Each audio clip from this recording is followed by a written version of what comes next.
When you lose passion in a marriage, it's both people. It's never just one. You can tell me a long list of reasons why. Yeah, there's always good reasons, Right. but those reasons exist because we don't understand how we can make it better. Yeah. Did you push record?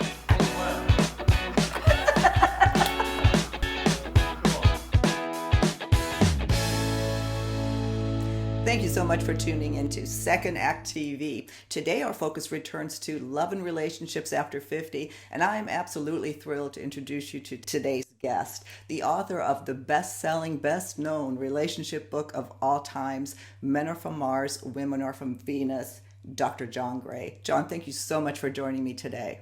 It's a real pleasure. Thank you for inviting me. Well, I'm thrilled to have you because, well, as you know, on Second Act TV, we focus on living our life to the fullest after 50 and all that goes along with that, taking charge of our emotional or physical and our sexual health.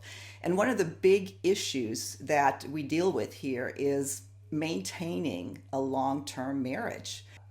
As you know, the divorce rate after 50 is like way up. It's doubled in the last 20 years. So what I'd like to talk with you about in this segment is how do we, especially in the context of your book, the Beyond Mars and Venus, what do we need to know? What is going on in long-term marriages, and how do we get back on track? Well, long-term marriages didn't break up a long time ago. People were content with a passionless, no-sex marriage. Okay, that was normal. Today, it's not normal anymore. We all want to look young. When I'm 69, I want to be healthy and vibrant. I work on my health. I exercise. I eat well, and I have regular sex. Okay, and so you can see who's having regular sex and who's not. Okay, if they're not having sex, they look old. If you're having regular sex, you feel connected. Sex is life force energy, and I know we're not just focusing on sex today, but it's a part of keeping the marriage going. Oh, it's a huge part. Absolutely. Huge part. It's, think about what makes you drawn to a relationship in the first place, as opposed, it has a lot to do with when that goes away, then we go away from the relationship. So it's a sexual attraction. And people historically felt, well, when the honeymoon's over, you love someone, but you don't feel that attraction anymore. My experience of 34 years of marriage is the attraction comes and goes. See, like when I'm busy working, I'm not feeling attracted to my wife. I'm busy doing other things. And then when I anticipate coming home to her, then I can start to feel that attraction. And one of the keys to that is connection and separation. Okay, if you're with your partner too much of the time, if he's retired and sitting home all the time, forget about a sex life. I mean, men need to have a life separate from their partner where they're not depending on their partner's love and support to feel good about themselves. It's a theme in my work is for men to sort of recontext, put a new frame around relationships. Our job is not to make each other happy. My job isn't to make my wife happy, or her job isn't to make me happy, but my job is to make her happier. Her responsibility is to find that happiness without depending on her partner, and then let him make her happier. Now, what happens over 50 is often women have been doing so much for their partner. In their minds, they feel I'm doing and doing and doing and not getting back. And so there's kind of a sour grapes feeling. Mm-hmm. I don't want to do it anymore. I'm worn out. But she doesn't realize that that's her problem. She thinks it's his problem. And we can get into why that's her problem. You can grill me on that and challenge me on that even. But I look at when you lose passion in a marriage, it's both people. It's never just one. Even though you can tell me a long list of reasons why you are burnt out, why you don't feel passion, why you're not interested, why you don't want to open, and why you want to leave even. Any of those things, yeah, there's always good reasons. Right. But those reasons exist because we don't understand how we can make it better. Yeah. We tried everything we think will make it better. There's no doubt most women I counsel work way harder than men to make their relationship better. Because women, recognize they have an intuitive knowledge, a greater awareness of the importance of relationship. And that's actually biologically based, which we can talk more about that as well. The importance of relationship. So women will put more into it, but they tend to give what they want and not necessarily what a man needs. If she doesn't understand his different needs, then she doesn't know actually how to give. And here's the bottom line of it. The way you give to a man is help him be successful in giving to you. Okay, it's about receiving. When women can receive what a man offers, a man will give more. When a woman doesn't receive what he offers, meaning it's not enough, or she doesn't ask for it, or he doesn't know what to do, he's forgotten how to do it, or he did it one time and she's in a bad mood and it didn't work, so now he thinks that that doesn't work. For a host of reasons, he stops putting forth this giving energy. Men feel attracted to women when you do something for her and it makes a difference. That's it. Yeah, that is such a great point, and I have all kinds of notes here. And what you just said was one of the things that struck me that I had to know, because, and I was joking with you off camera when we started that I'm German and very anal, and I was raised to always take care of the man, always be there at serving the man. And I don't want to make this about me, but I think this is a lot of women feel this. and when I read that, I go, oh my God, I did exactly the wrong thing. I mean, I'm a statistic of gray divorce, but that's over and done with. But I see that I was always trying to do everything, and you're saying that's wrong. I'm saying for modern relationships, it doesn't work. Okay. But it's a loving thing to do things for someone, but we have to recognize that today we have a different expectation in the relationship. Let's just go back in time where that was a concept that really worked. Is men were gone most of the time earning money that women couldn't do for themselves. mm-hmm. So when he came home, she felt so grateful and so appreciative, and her heart was full of love because he did all that stuff that she didn't want to do, couldn't do, or had children. Society didn't let her do it, and sometimes women can't even own property, it was like crazy. So she's totally dependent on this guy. So if you happen to fall in love, or a guy happens to fall in love with you, who's got a good job, you scored. There's nothing to be upset about. What do you expect from a man? He makes money. That's it. He comes home, goes to sleep. I'm okay with that.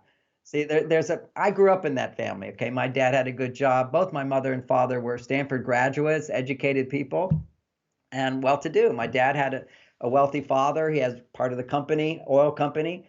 So my dad had a good job. That was really all my mother required. She had 7 children, nice neighborhood, a country club walking distance away. She could say to the kids when they're too much, go play. If you don't behave, Dad will pull out the belt.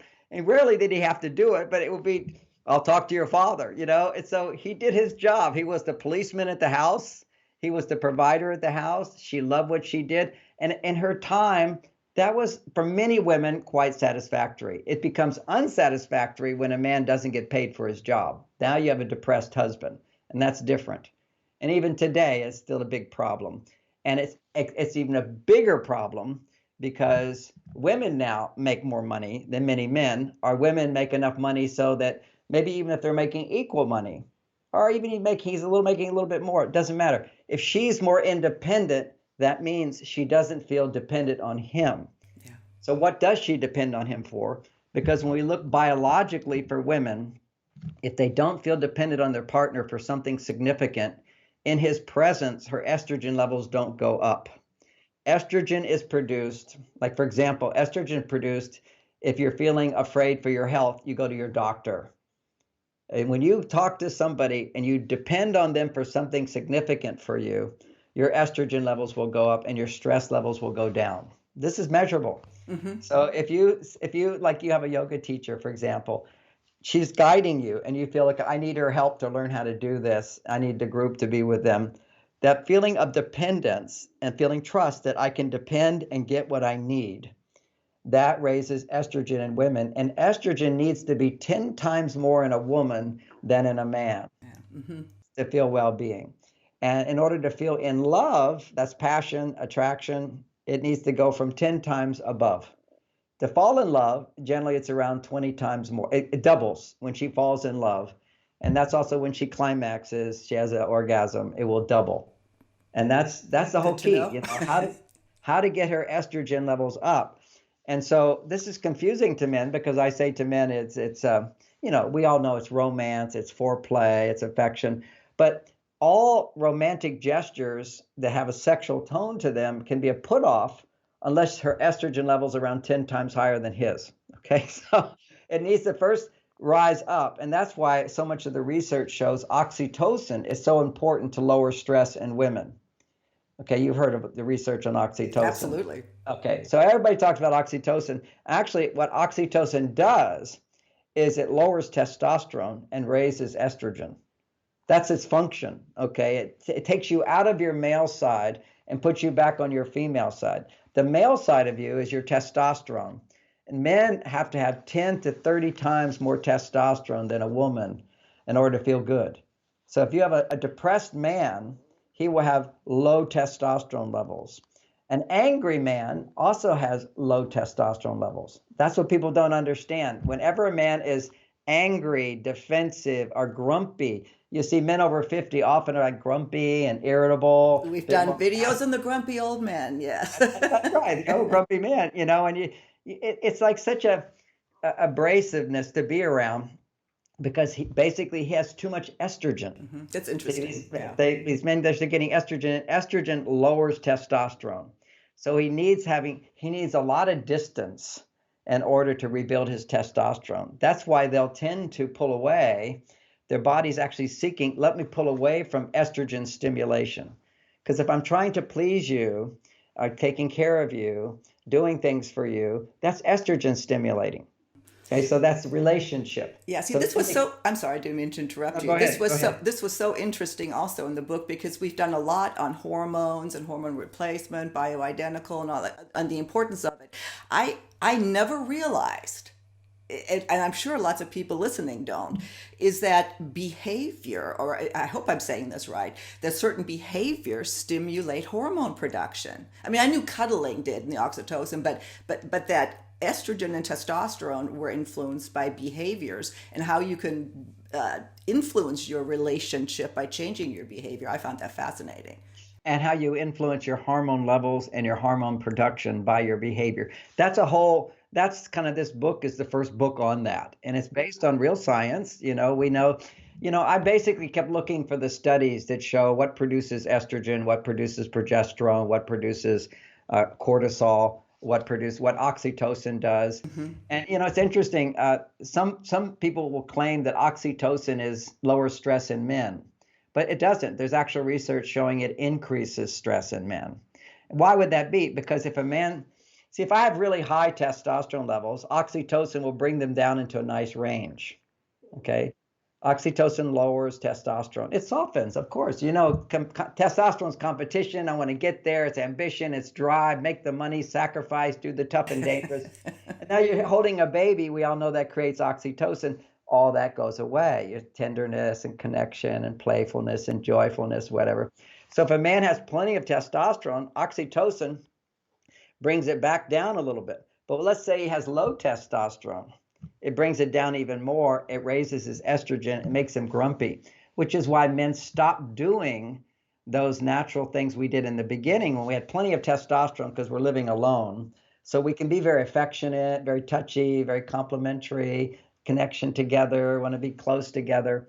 That produces oxytocin, and it raises estrogen. Now, estrogen is pleasure, it's love, it's affection, it's enjoyment, it's lightness, it's playfulness. All of those positive feelings we want in relationship come from estrogen. No feelings come from testosterone other than endorphins in the brain. Okay, it feels good. Look what I succeeded. But it doesn't have that same feeling of connecting with love. So you can be very high testosterone. A man in battle, for example, he's all testosterone because he's in danger. That's his fight or flight. His testosterone goes up. And like in the Greek days, the men would come back, and to civilize them, all of the non-married women would go have sex with them at the temple.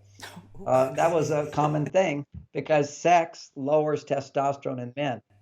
So, and I'll tell you another thing, which is for all these over 50 guys who can't get it up, which is unfortunate, part of that is a conditioned response. Now, nobody yet writes about this. I'm using basic psychology and use the logic of it and use the experience of it that I see with people. When we all know biologically what happens when a man has a climax, he ejaculates. The ejaculation is the result of a surge of oxytocin. Okay, what's happening in making love is he's feeling his testosterone, which creates hardness, erection. He's also feeling love, softness, tenderness. His estrogen levels are going higher and higher. And he gets to a point where his estrogen goes higher than his testosterone can go. Usually that's because he has somewhere inside he feels insecure that I can't keep going. Okay, usually it's insecurity. He could be unconscious of it. It's just we know biologically his estrogen spikes, his testosterone goes down as he ejaculates. Okay. So when a man ejaculates, his testosterone goes down 50% as measured from where it was in sex. Now it's down 50%. That's why we will tend to recoil, sleep on our side of the bed. In the beginning of a relationship, often you stay together, whatever, it's newness. The newness stimulates so much dopamine, that's the brain chemical, that keeps testosterone up for men. So that's So why men don't want to cuddle after sex? that's right. Okay. After sex ejaculation is a huge release of oxytocin for both the man and the woman. Okay. At that point of oxytocin releases, his estrogen shoots up, his testosterone shoots down, and he's finished. See, he's done. And now he's empty. In a sense, it dropped 50% just in that bingo when it goes right down. Now he has to recover his testosterone because men need to have, and different men are different. You say, now, you can measure this. Look at your husband, how big his shoulders are compared to other men.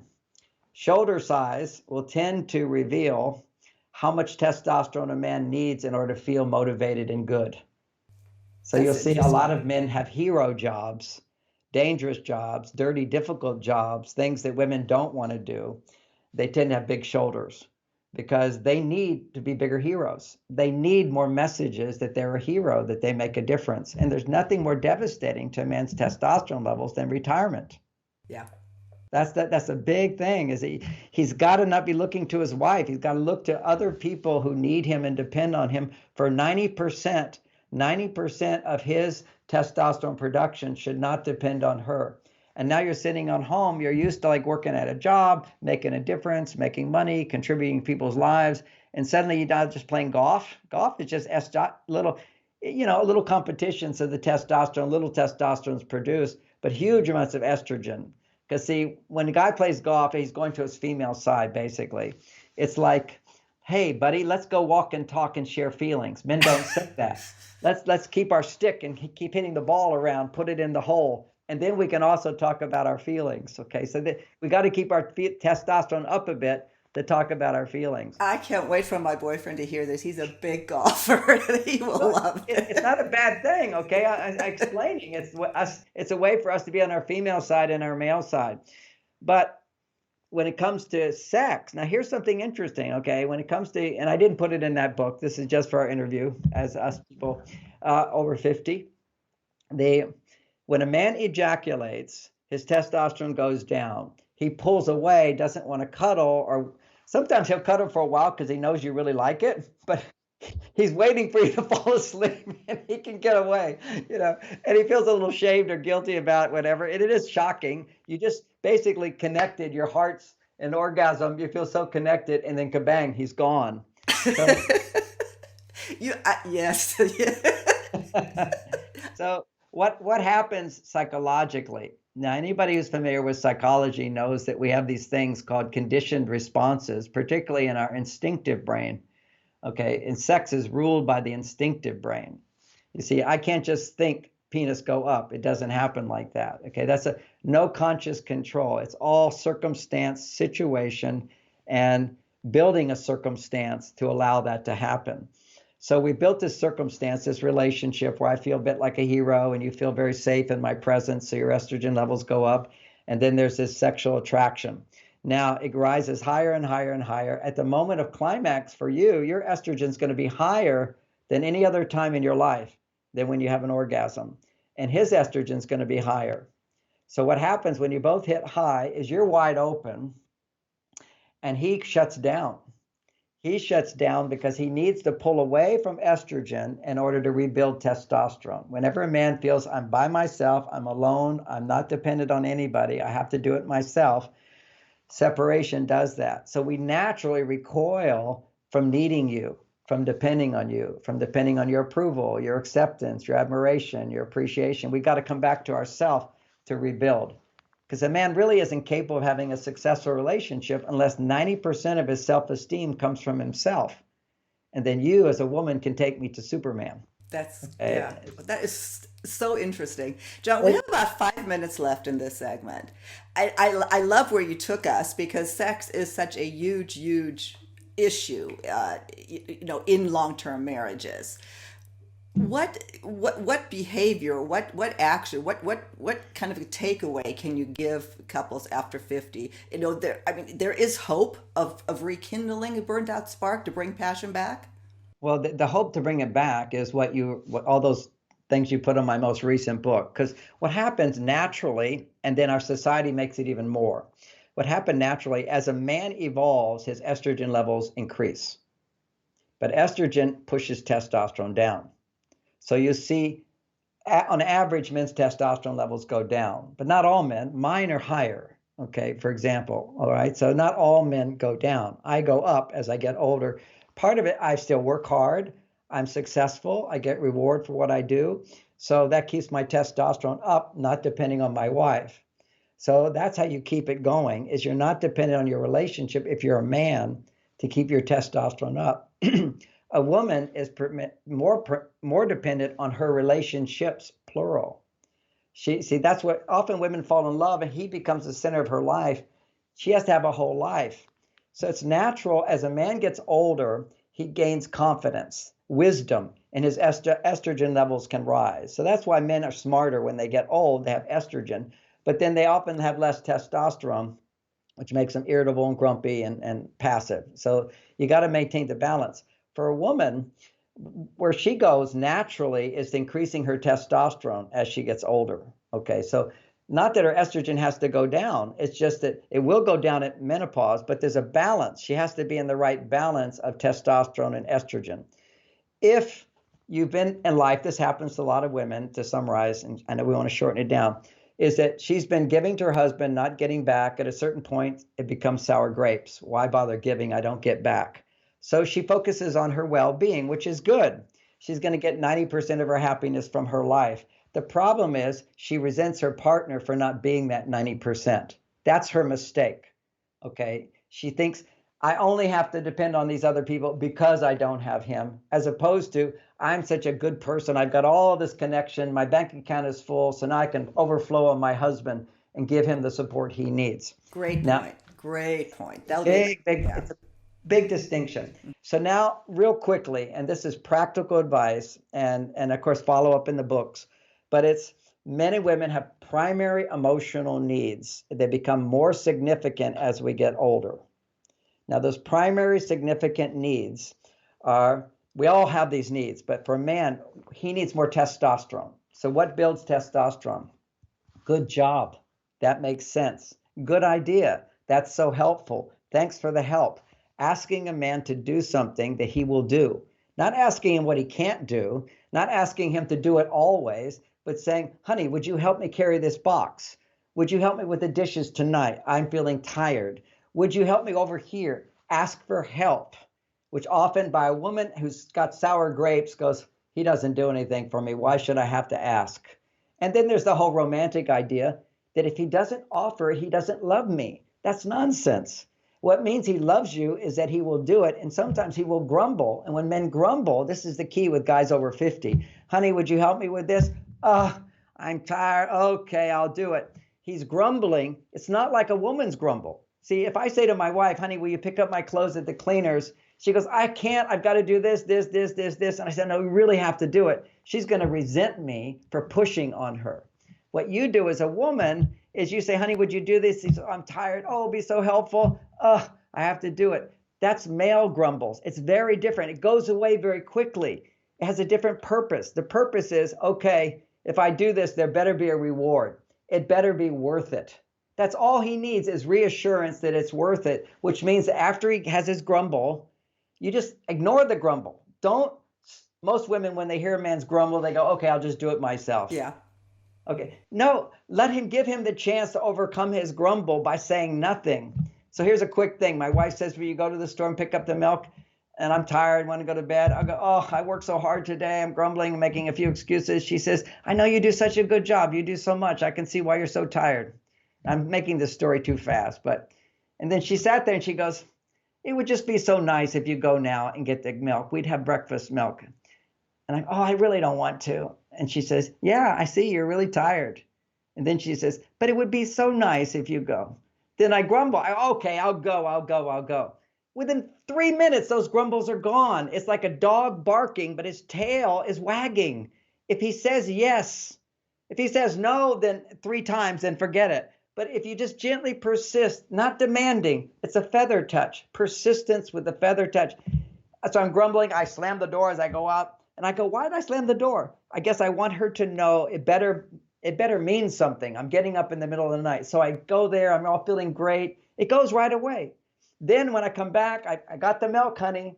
And she says, "Yes, you did. Thank you so much." And gives me a big hug. "I love you so much." Now inside, she's thinking, "Ooh, I have to give him a hug because he gets up in the night. I asked him 3 times before. He still hasn't brought the milk. Finally, he does it, and I have to give him a reward?" Yes, you do. That's called training a man, understanding the grumbles. It's just his need. He needs to be reassured that I will get the love I need. Just like a woman needs reassurance, more so over 50. "You're beautiful. I love you." He gives hugs 4 times a day. He strokes your hair. He notices when you get your hair done. He notices you do things. He comes into the room even. He always addresses you in some way that you exist. When he leaves the room, he says, "I'm going up to my room. I'm going down to my office. I'm going to go use the restroom." Just acknowledge you as a person, and you're not invisible, because so much of the time women, as they get over 50, they start being invisible. When they're these young girls, everybody's looking.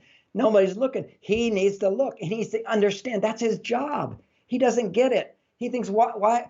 I don't need you to look at me. I'd rather you not look at me. I'm just watching TV. Forget about me. He doesn't understand. She needs to be remembered and seen. And it's just knowledge. It's not a big deal to do this if you know how important it is. But couples don't have that insight of providing the reassurance that she needs, that she's still loved and loved more. And he needs the reassurance that he's still her hero. And sometimes just when he's talking, a woman can say, "Well, that's a good idea," or "That makes sense," or "Wow, sometimes you're so funny."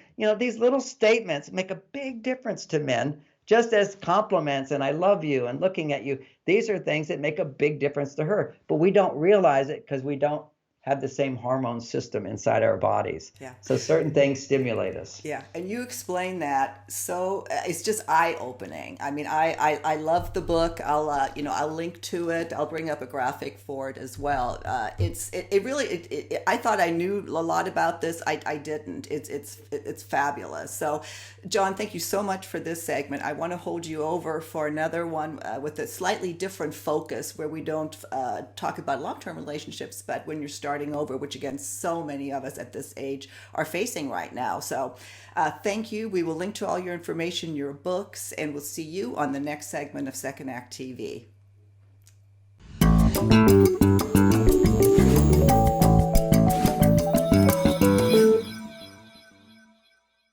If there's a topic that you'd like to have us cover, please visit our website, secondact.tv. We have a little red suggestion box on the upper right-hand corner of our site. Just click on that, drop us an email. We'd love to hear from you. See you next time.